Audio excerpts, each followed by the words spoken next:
Hello everyone, welcome to my channel Study Law with Dr. तमन्ना शर्मा। आज हम discuss करने वाले हैं कि यूडीएचआर क्या होता है।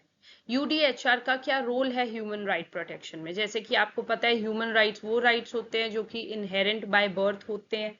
तो यूडीएचआर जो कि universal declaration of human right है, ये एक डॉक्यूमेंट है जिसको बाद में लेटर अडॉप्ट करा गया है और इसका नाम डाला गया है universal declaration of human rights. Now इसको ये जो प्रेजेंटेशन है for from the point of view of exam अगर आप देखो तो आपको हाँ तीनों पार्ट्स पढ़ने और जानने और सुनने जरूरी है। पार्ट वन में ये जो पार्ट है इसमें मैं न्यूज बताऊंगी, करंट न्यूज क्या है और उसका कैसे कोरिलेशन है यूडीएचआर के साथ, इसकी इंट्रोडक्शन और इसकी हिस्ट्री की ये फॉर्मेशन कैसे हुई है। पार्ट टू पार्ट थ्री इससे फॉलोड हम करेंगे। Now news in which UDHR play role. आए गए दिन हम न्यूज चैनल्स में देखते हैं कि इन दो कंट्रीज के बीच में वॉर हो गई। ऑल ओवर द वर्ल्ड की अगर हम न्यूज सुने, सबसे पहली वॉर का एग्जाम्पल था जिसने बेस बनाया यूडीएचआर का, जिसके बाद लोगों के सेंटिमेंट्स इतने ज्यादा तरीके से फियरफुल वे में चले गए थे कि दोबारा ऐसा कभी कुछ नहीं होना चाहिए। That was the world war two. It was marked by Holocaust. Holocaust means that, a great destruction, total destruction. Forced labor was there, mass bombing of cities was there, and prisoners of war atrocities were there.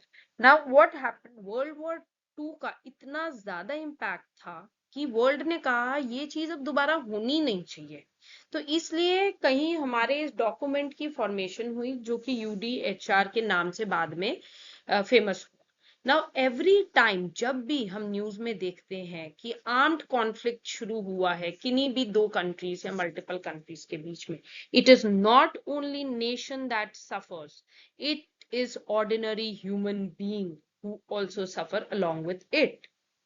Innocent civilians, they often become the greatest victim of war, क्योंकि उनको families को लेके move होना पड़ता है अपने घरों से to save their life. Million and million of people they become refugee. बच्चों को बेसिक एजुकेशन का एक्सेस खत्म हो जाता है।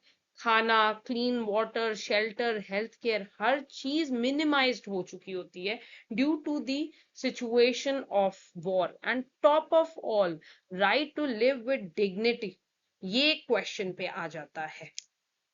So in such situation we realize that the importance of UDHR is truly evident. UDHR was adopted in 1948 and it serves as a universal standard that recognizes the inherent dignity and equal rights of every human being. So therefore, whenever in the news we come across that there is a conflict which lead to displacement, hunger, loss of life, or attacks on innocent civilian, the principle of the UDHR remind the international community that even during times of war, every individual is entitled to fundamental human right. UDHR को milestone document कहा गया है in the history of human right. ये जो drafted था by representative with different legal and cultural background from all regions of the world. The declaration proclaim करी गई थी by united nation general assembly in Paris on 10th December 1948 and it was adopted as a common standard of achievement for all people and all nations. First time fundamental human rights जो थे वो universally protected का इनको करार दिया गया, दर्जा दिया गया कि हम ह्यूमन राइट्स को हम यूनिवर्सली प्रोटेक्ट करेंगे। And this document has been translated into over 500 languages. UDHR is widely recognized and have inspired and paved the way for the adoption of more than 70 human treaties. ये बहुत सारी human treaties हैं जिसका base रहा है, इसने रास्ता दिखाया उनको कि क्या फ्रेमवर्क होना चाहिए ट्रीटीज का। इसके अलावा I would also like to tell कि ह्यूमन राइट डे सेलिब्रेट करा जाता है 10th December को हर साल। ये जो डेट है ये मार्क करती है the day when United nation general assembly ने अडॉप्ट करा था यूडीएचआर को 1948 में। ये दिन हमें रिमाइंड करता है that the world to stop discrimination and protect human dignity for everyone. ये जो डे है जिसको हम सेलिब्रेट करते हैं ह्यूमन राइट्स डे पे, इसका ग्लोबल जो गोल है या ग्लोबल मैसेज है वो यही है, the day reminds the world to stop discrimination and protect human dignity for everyone. UDHR consist करता है प्रियम्बल और उसके अंदर 30 आर्टिकल्स आते हैं जिसके बारे में हम स्ट्रक्चर में डिटेल में पढ़ेंगे। इसका हेडक्वार्टर्स सिचुएटेड है जिनेवा स्विट्जरलैंड में। It represent the universal recognition that basic rights and fundamental freedoms are inherent to human beings. ये यही कहता है कि बेसिक राइट और फंडामेंटल फ्रीडम जन्मसिद्ध अधिकार है ह्यूमन बींग्स का, ये इनएलिएनेबल है, इनको हमसे कोई ह्यूमन बींग से कोई अलग नहीं कर सकता, and equally applicable to everyone, and that every one of us is born free and equal in dignity and rights, whatever our nationality, place of residence, gender, national or ethnic origin, color, religion, language or any other status.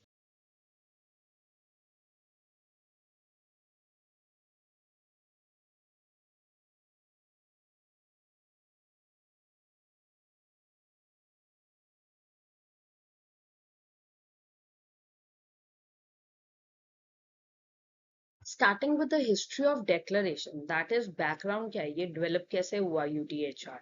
तो क्या हुआ था, जो UDHR है वो adopt करा गया था बाय यूएन जनरल असेंबली 10 दिसंबर 1948। ये जो रिजल्ट था ये एज रिजल्टेंट आया था कि सेकेंड वर्ल्ड वॉर हुई थी जिसमें कि बहुत लॉस हुआ था, बहुत इनोसेंट लाइव्स गई थी और बहुत जान माल का भी नुकसान हुआ था। तो एज अ रिजल्ट पूरा वर्ल्ड इकट्ठे आया एंड दे सेड कि हम दोबारा ये चीज नहीं होने देंगे। As a result, with the end of that war and the creation of United Nations, the international community vowed to never again allow atrocities like those of that conflict to happen again.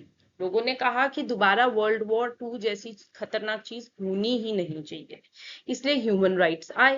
Human rights की development हुई with UDHR. UDHR भी is a part of human rights only. अब world के जितने leaders थे उन्होंने they decided to complement the UN charter with a road map to guarantee the rights of every individual everywhere. इन्होंने कहा कि जो हर इंडिविजुअल के इनहेरेंट राइट्स है ह्यूमन राइट, वो हम गारंटी लेते हैं कि ये सबको ही मिलेंगे। अगर कहीं नहीं मिलते तो बहुत सारी संस्थाएं हैं या लोग हैं जो ह्यूमन राइट को एडवोकेसी करते हैं, they come up, they stand up.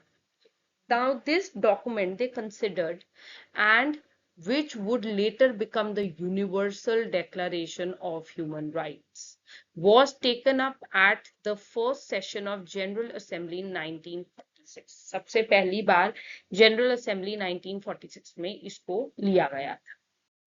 अब ये जो डॉक्यूमेंट बना था जिसको कि जनरल असेंबली के आगे रखा गया था 1946 में, तो क्या हुआ कि असेंबली ने इसको रिव्यू करा इस ड्राफ्ट को और फर्दर उसने इसको ट्रांसमिट करा to economic and social council के लिए, ताकि ये रेफरेंस ले सके to the commission on human rights for consideration in its preparation of international bill of right. एक चीज आ रही थी इंटरनेशनल बिल ऑफ राइट्स, उसके अंदर भी कंसिडर करा गया है ह्यूमन राइट्स को। I will be discussing a bit of international bill of right later. उसके बाद क्या होता है, जो तो the commission at its first early session जो हुआ था 1947 में, उसने ऑथराइज करा अपने मेंबर्स को फॉर्मुलेट करने के लिए जो कि था preliminary draft international bill of human rights. इसके बेसिस पे, इस डॉक्यूमेंट के बेसिस पे, जो कि लेटर यूडीएचआर बनता है। Now later the work was taken over by formal drafting committee। एक formal drafting committee बनी उसके बाद, जो कि consist करती है members को जो कि अलग अलग 8 sovereign states या countries से करे गए select। क्यों अलग अलग कंट्रीज से करे गए लोग सिलेक्ट, ताकि एक जगह की मोनोपोली ना लगे। सो जियोग्राफिकल डिस्ट्रीब्यूशन दिखती है हमें जो इसके मेंबर्स सिलेक्ट करे गए थे उन लोगों के लिए। अब क्या होता है, जो यूडीएचआर था it was adopted by United Nations general assembly on 10th of December 1948। इसका अडॉप्शन हुआ कैसे? वोटिंग हुई थी जिसमें कि 58 टोटल मेंबर्स थे सॉवरेन स्टेट से या डिफरेंट 58 कंट्रीज से। इसमें 48 मेंबर्स जो थे उन्होंने वोट करा in favour, whereas none voted against. ये चीज नोट करने वाली है कि किसी ने भी यूडीएचआर के अगेंस्ट वोट नहीं करा था।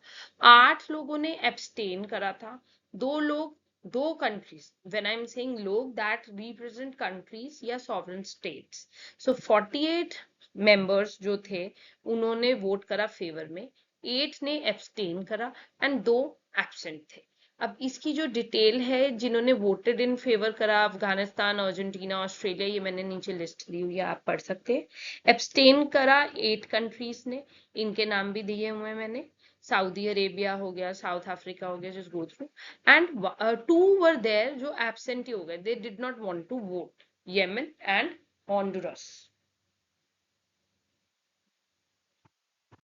The Commission on Human Rights was made up of 18 members from various political, cultural, and religious backgrounds. Eleanor Roosevelt, who was chairman of drafting committee, was considered as driving force for the declaration adoption.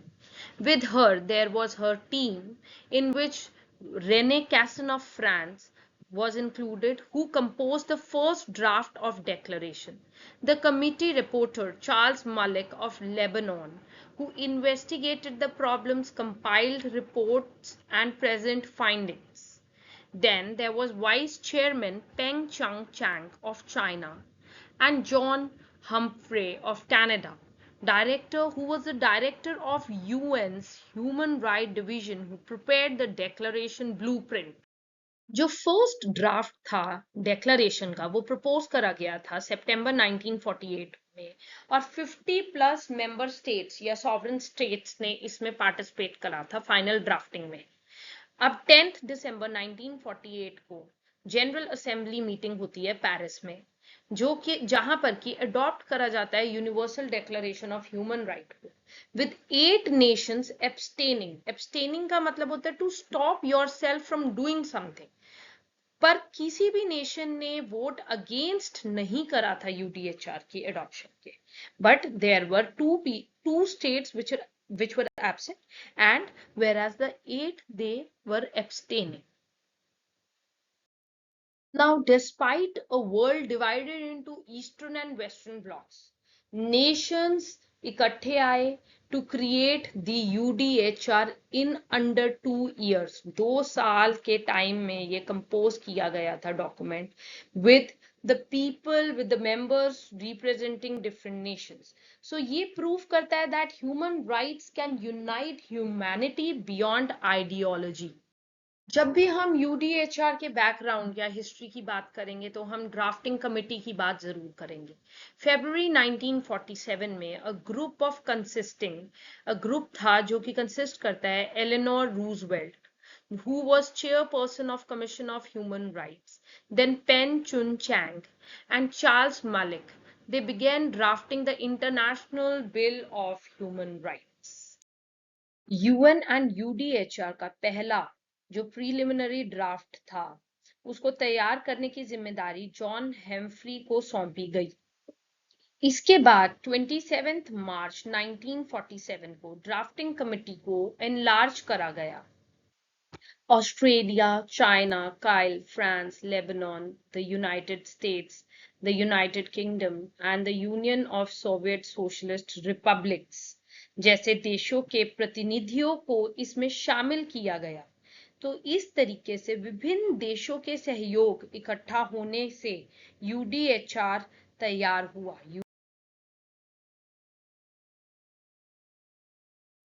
So guys इसके साथ हमारा part 1 खत्म होता है, जिसमें कि मैंने आपको न्यूज बताई है यूडीएचआर से रिलेटेड, इंट्रोडक्शन बताई है और इसका बैकग्राउंड बताया है।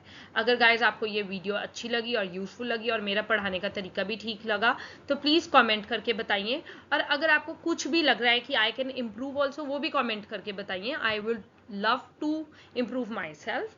एंड आपसे प्लीज रिक्वेस्ट है इस वीडियो को लाइक कर दीजिएगा और मेरे चैनल को सब्सक्राइब कर दीजिएगा, इससे मुझे मोटिवेशन मिलती है